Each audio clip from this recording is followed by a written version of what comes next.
വിഷുവുമായി ബന്ധപ്പെട്ട പ്രധാനമായും രണ്ട് ഐതിഹ്യങ്ങളാണ് പറയുന്നത്.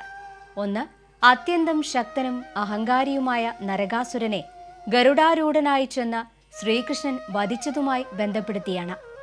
ശ്രീകൃഷ്ണൻ അസുരശക്തിക്കുമേൽ വിജയം നേടിയത് വസന്തകാല ആരംഭത്തോടെയായതിനാൽ ഈ ദിനം വിഷുവായി അറിയപ്പെടുന്നു. മറ്റൊന്ന് രാവണനുമായി ബന്ധപ്പെട്ടതാണ്. രാക്ഷസരാജാവായ രാവണൻ സൂര്യനെ നേരെ ഉദിക്കാൻ അനുവദിച്ചിരുന്നില്ല.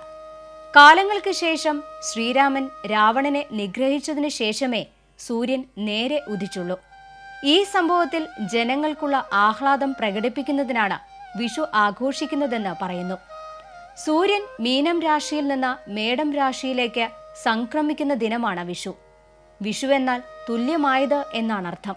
അതായത് രാത്രിയും പകലും തുല്യമായ ദിനം. കേരളത്തിൽ മാത്രമല്ല, അയൽ സംസ്ഥാനങ്ങളിലും അതിർത്തിയോട് ചേർന്ന് കിടക്കുന്ന പ്രദേശങ്ങളിലും വിഷു ആഘോഷിക്കാറുണ്ട്. ഭാരതത്തിലെ മിക്ക സംസ്ഥാനങ്ങളിലും സമാനമായ ആഘോഷങ്ങളുമുണ്ട്. എല്ലായിടത്തും ഭാരതത്തിൽ മുൻപ് നിലവിലിരുന്ന പഞ്ചാംഗ പ്രകാരമുള്ള വർഷാരംഭമാണ് ഈ ദിനം. പൊലിക പൊലിക ദൈവമേ തൻ നെൽ പൊലിക എന്നു മറ്റുമുള്ള പുള്ളുവൻ പാട്ടും വിഷുവിന്റെ ഐശ്വര്യദായകമായ സ്വഭാവത്തെയാണ് കാണിക്കുന്നത്.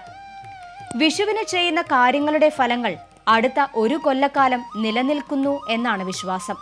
ആദിദ്രാവിഡ ആഘോഷങ്ങളിൽപ്പെട്ട ഒരു ഉത്സവം കൂടിയാണ് വിഷു.